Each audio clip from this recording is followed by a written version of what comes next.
In the Second Baptist Church archives, now housed at Ouachita Baptist University in Arkadelphia, Arkansas, there is folder after folder after folder of Dale Cowling's sermons.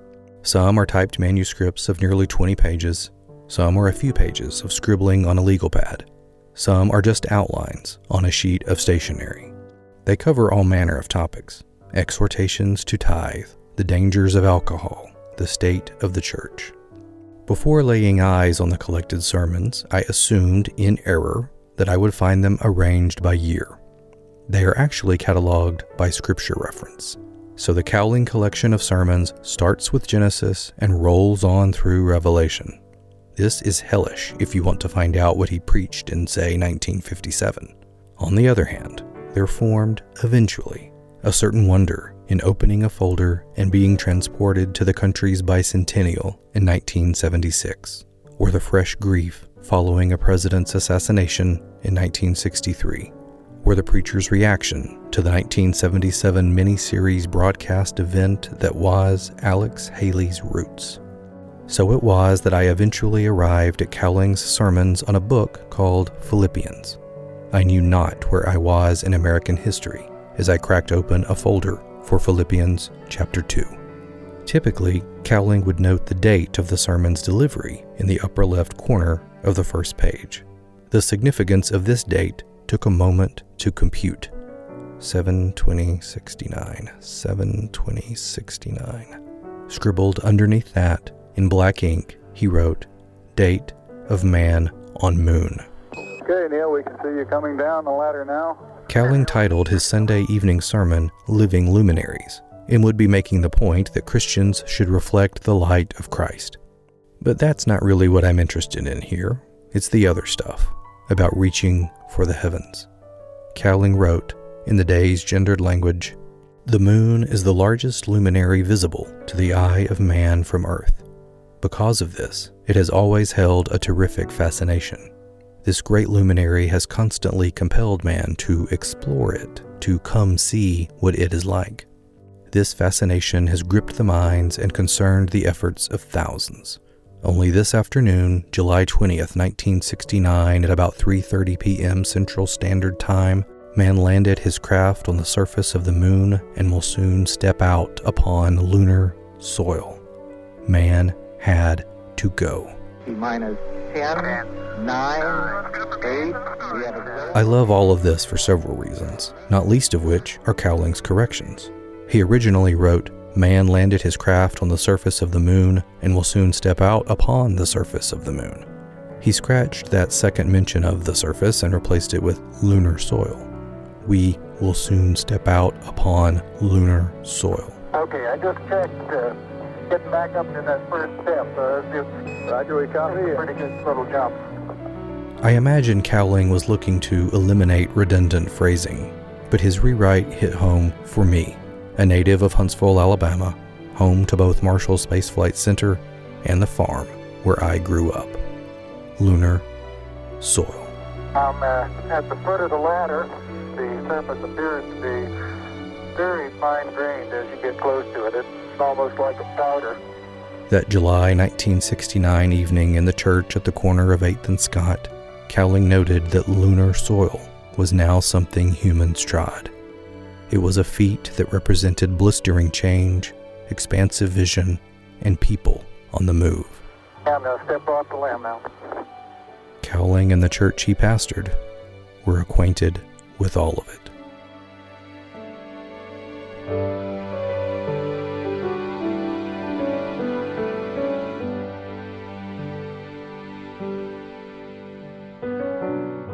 From Good Faith Media, this is the 6-part narrative podcast, A Second Language. Episode 5, Lunar Soil.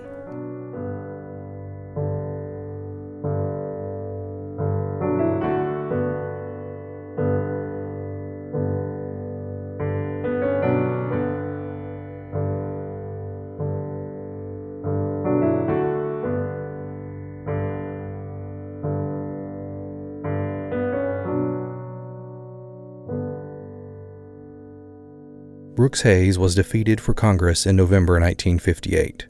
He was still president of the Southern Baptist Convention, though, and a frequent speaker all over. Frankly, much of what Brooks Hayes was going around saying in 1959 has remarkable currency in 2023. For example, here he is speaking at William and Mary in March 1959. That God is no respecter of persons, and He made of one blood all nations of the earth, and that we are of one family. The oneness of this human family is, again, so fundamental that it must be in the background of our thinking. A common faith and a common humanity. And this about grievance. And they've got their problems, the minority has. Instead of feeding our grievances and our irritations always, we must divert some of our mental and moral energies into the business of studying their point of view and finding a way then to work together for the good of both. And this about education. The private school must be financed by private resources and not by tax money. Tax money diverted from the public school is a violation of some other basic principles. And one more about justice. Finally, we must seek to do justice in specific individual and local situations. Now, you see, I haven't said anything yet that the segregationist should really take issue with if he believes in democratic processes for the determination of issues. And yet I know, and perhaps that's the thing that he suspects, that this rigid pattern to which he is committed will be altered if these things take place, if men are free to discuss it. For as we approach these local situations and find that specific conditions are out of line with our abstract reasoning on matters of justice, then men have a way of bringing change about so that more perfect justice is achieved. When Hayes gave his second and final presidential address to Southern Baptists in May 1959 in Louisville, he didn't shy away from the recent past. And of course it is not news to you that I've had a turbulent 2 years. I've been referred to as a controversial figure. I ask your indulgence for a brief reference to the recent change of fortune in my professional life, since it came at a critical stage in the denomination's effort to relieve racial tensions and contribute to the mission of reconciliation. I noted the applause after Hayes said, "Whatever the individual Baptist thinks about legislative policy in this field, it is apparent that scriptural support for state segregation laws cannot be claimed. They did not originate..." And it's important to note, too, that the thoroughly Baptist Hayes could really speak the love language of Baptists, that is, missions and missionaries. And they responded. "I have steadily insisted that this, the nation's #1 problem, has an impact upon our missionary enterprise and must be met with high statesmanship and Christian insight. In my talks..."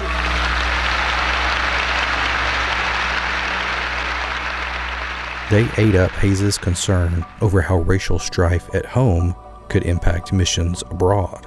"We must continue to examine with keen sensitivity the aspirations of our minority people for a status that is free from all discrimination and injustice. This is a part of the Christian gospel, and we must demonstrate that we believe it.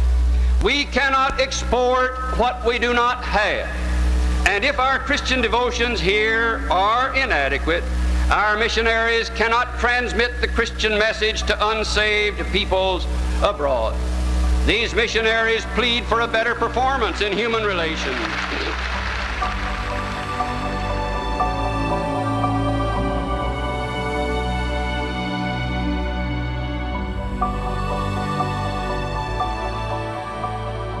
The country lawyer with a lot of ambition kept on moving. In December 1961, Hayes was sworn in as a special assistant to President John F. Kennedy. Meanwhile, in 1962, his friend, Dale Cowling, celebrated 10 years as pastor of Second Baptist Church. In a sermon marking that anniversary, he, ever the Baptist like Hayes, gave thanks for the mission-mindedness of the church.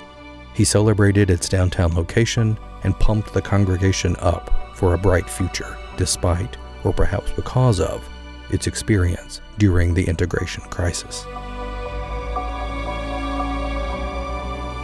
Indeed, Second Baptist had by then developed a reputation of sorts. And my primary reason for coming to Second was because of Dale Cowling. That's Jim Mallock. He started on staff at Second Baptist as youth director in August 1965.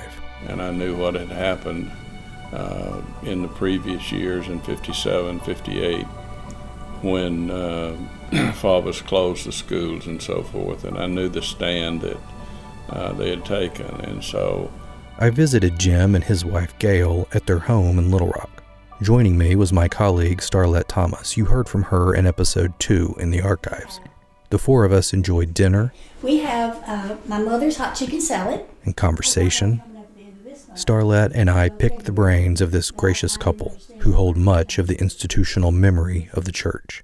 Jim recalled being interviewed for the job by Cowling. We were walking down the sidewalk, and I remember two things that he told me, because we stayed over at the Albert Pike because it was a hotel at the time. Remember, that's the Albert Pike Hotel, opened in 1929, named for a Confederate general, and standing right next to Second Baptist. And two things I remember he said. The great thing looking to the future is that the Arkansas River is going to be a series of crystal clear lakes all the way to the Mississippi. Well, I hadn't seen a crystal clear lake out there yet. Not happening. It's just a big old muddy river. But the other thing was, he said, I'm just hoping someday we can buy this Albert Pike ourselves. And I said, this guy's must be nuts, but he's got a vision.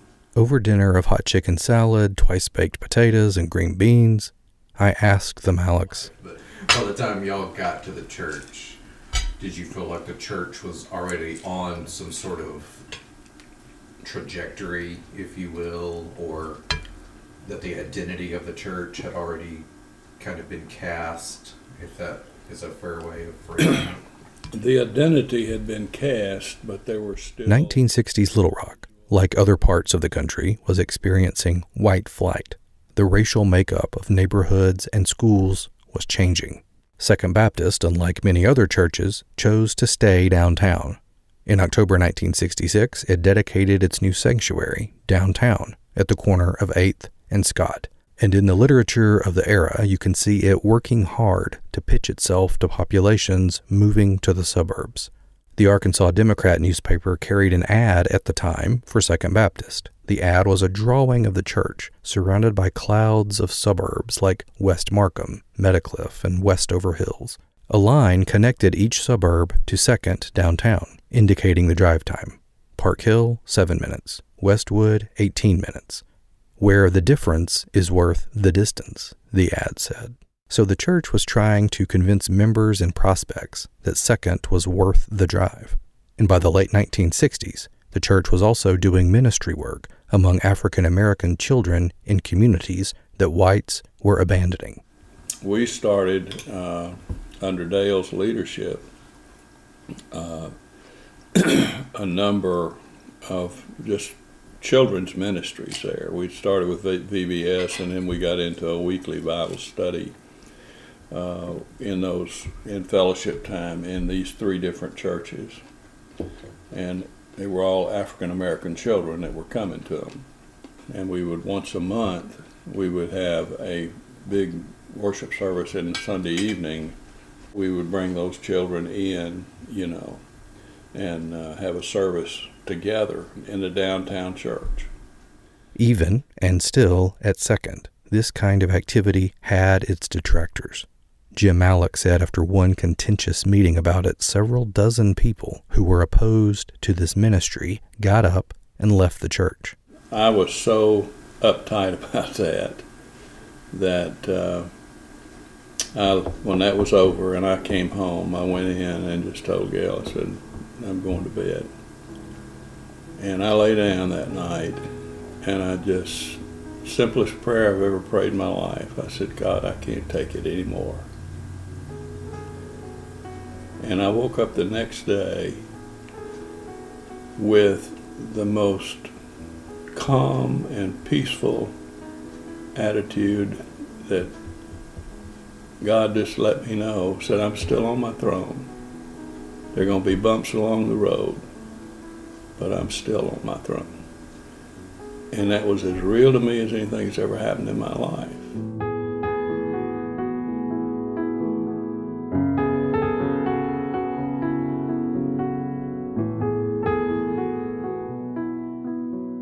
More bumps along the road would be coming for the Mallocks and members of Second Baptist, but the road was also full of pleasant surprises for the church in the coming years. One was the purchase of Lake Nixon, a recreational area of several hundred acres on the outskirts of Little Rock.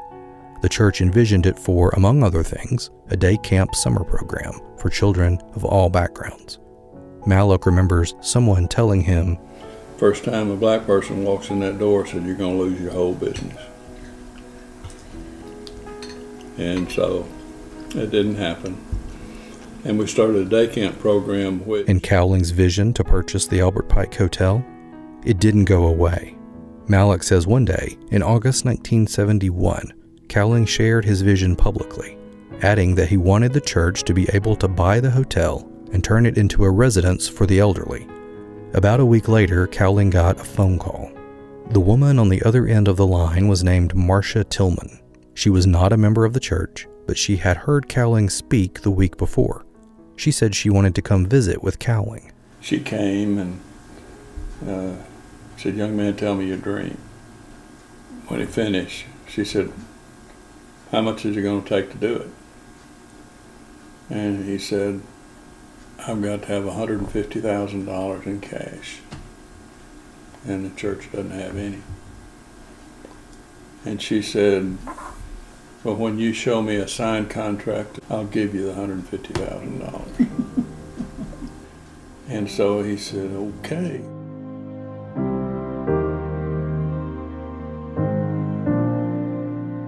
We got the bill of sale and signed it, contingent on special gift.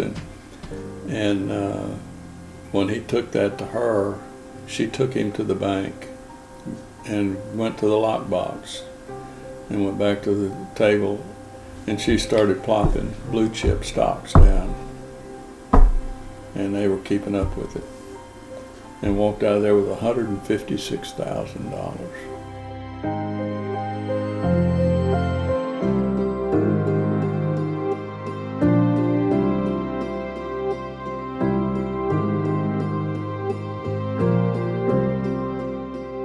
Marcia Tillman was a retired school teacher from Little Rock's Central High School. She said, "You're wondering where this came from, aren't you?"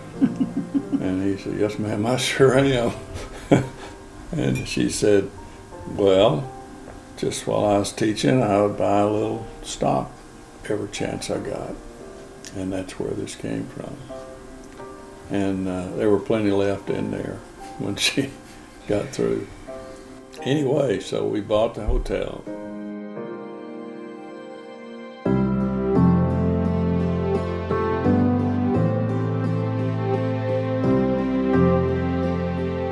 And when they bought the hotel, because of a technicality in the law, Second Baptist Church was, on paper, temporarily the holder of a liquor license for the hotel lobby.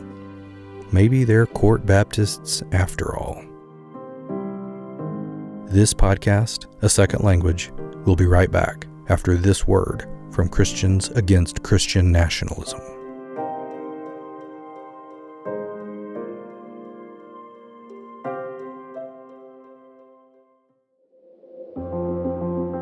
I'm Mary Novak, Executive Director of Network Lobby for Catholic Social Justice.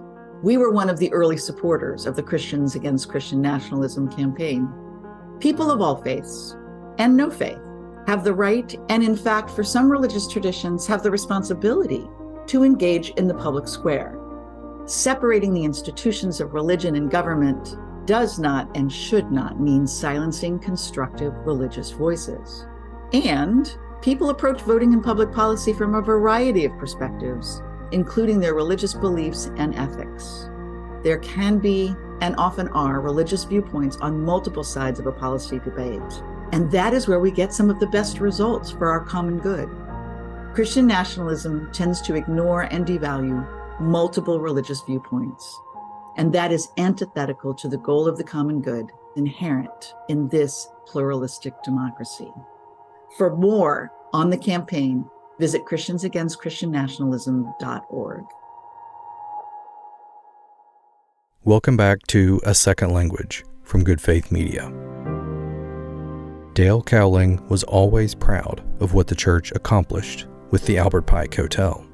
He was also proud to support Jimmy Carter in his bid for president in 1976. Vote for Jimmy Carter, a leader for a change. Cowling wrote as much in the March 12th edition of the church newsletter. I understand that some of you may differ with my political commitment, he wrote. That is as it should be.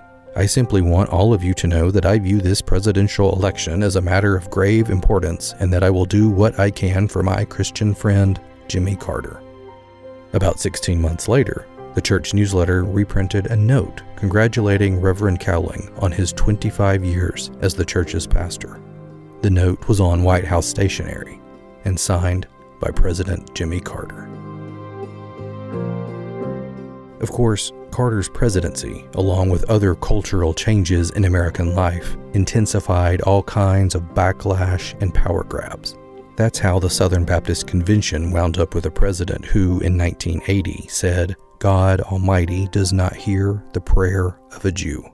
Brooks Hayes, still in the arena and doing important work on ecumenical and interfaith relationships, released a statement distancing himself as a former SBC president from that remark. Hayes said the point of prayer was to learn God's will.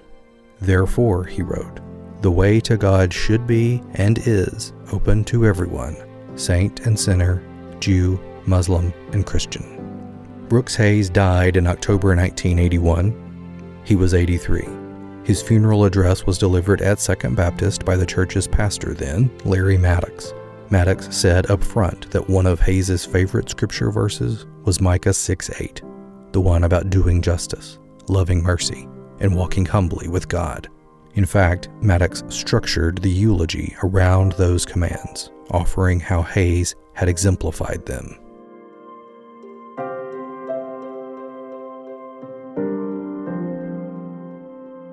When the church celebrated its 100th anniversary in 1984, let's just say the church members were not kidding around. They produced a multimedia presentation they called Branches of Fruit. I found its 33-page script, diagrams for the reenactments, and lists of personnel: production director, visual coordinator, costuming, casting, sound effects. Apparently, the production crew saw the church's beginnings best captured musically by Alfred Newman's legendary score for the 1962 epic How the West Was Won.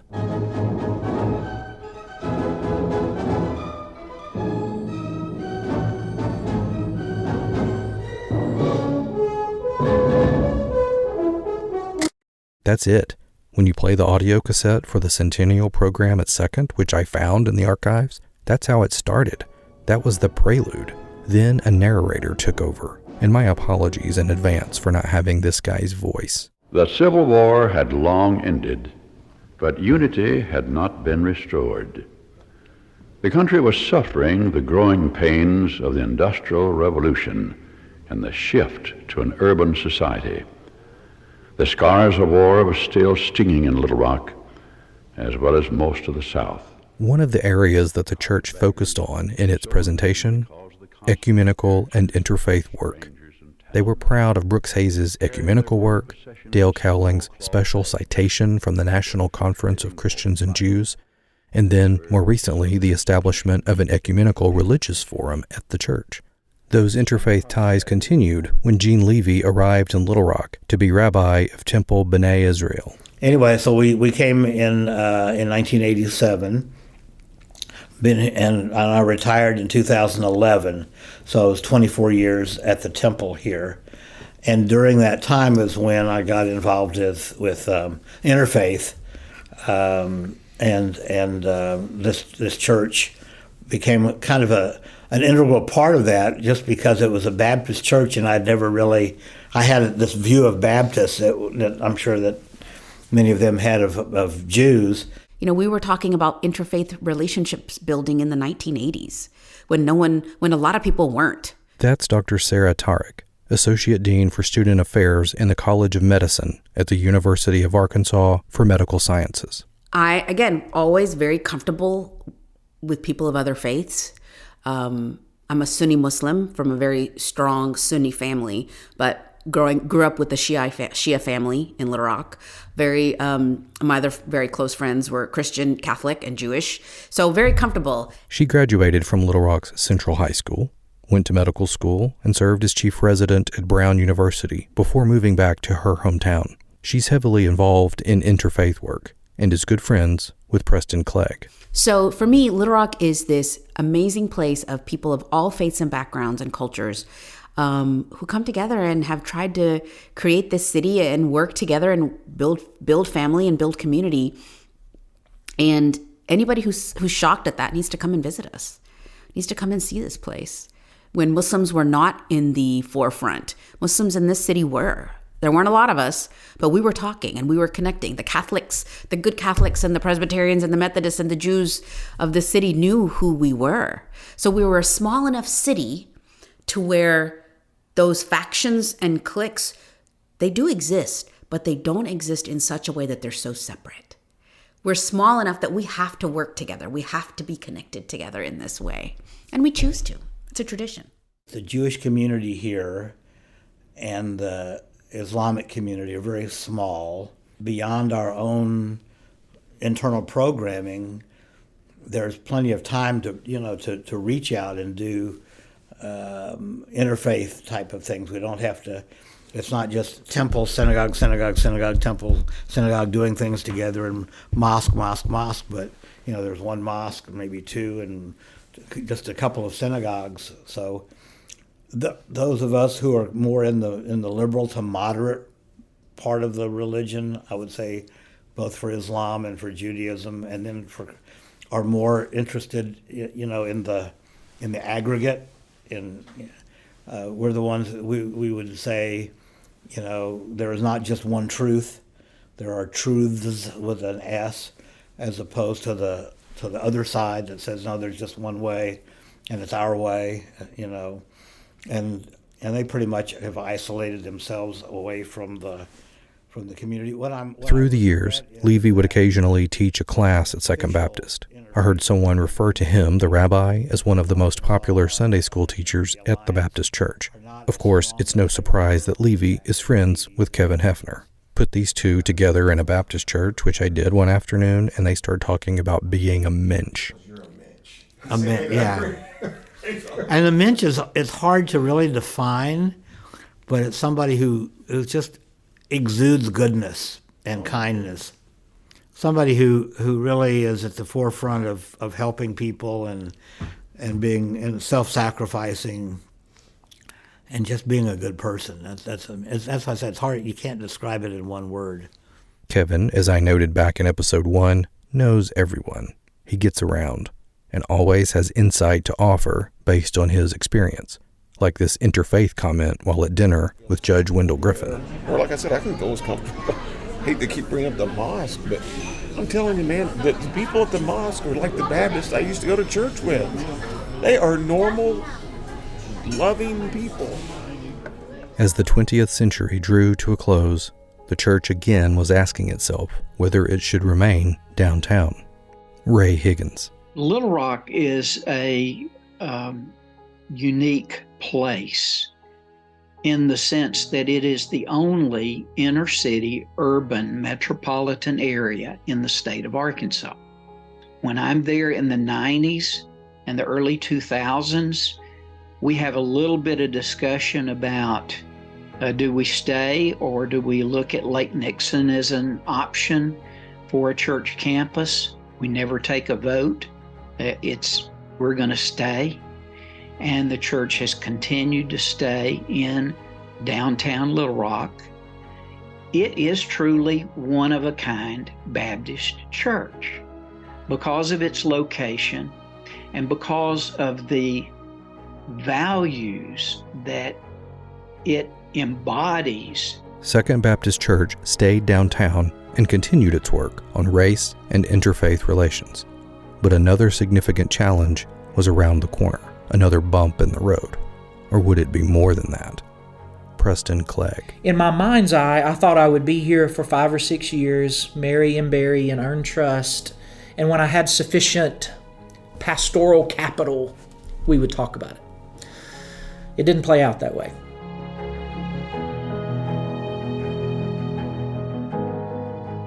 what it was and how it played out in our 6th and final episode of A Second Language from Good Faith Media.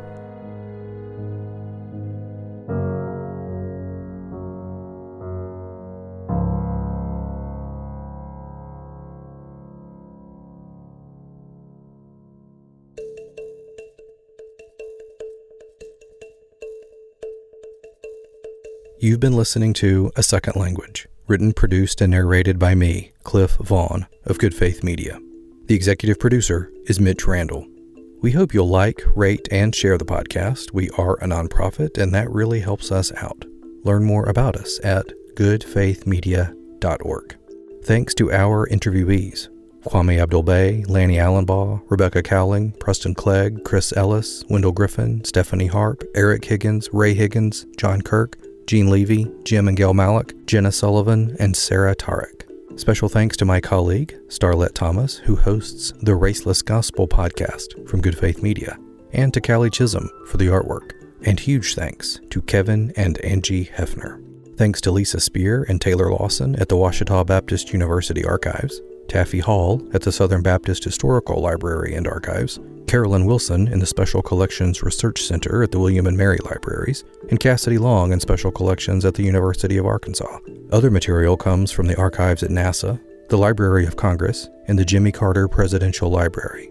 Thanks to Jim Pfeiffer and Sandra Hubbard, as well as Billy and Mark Heflin.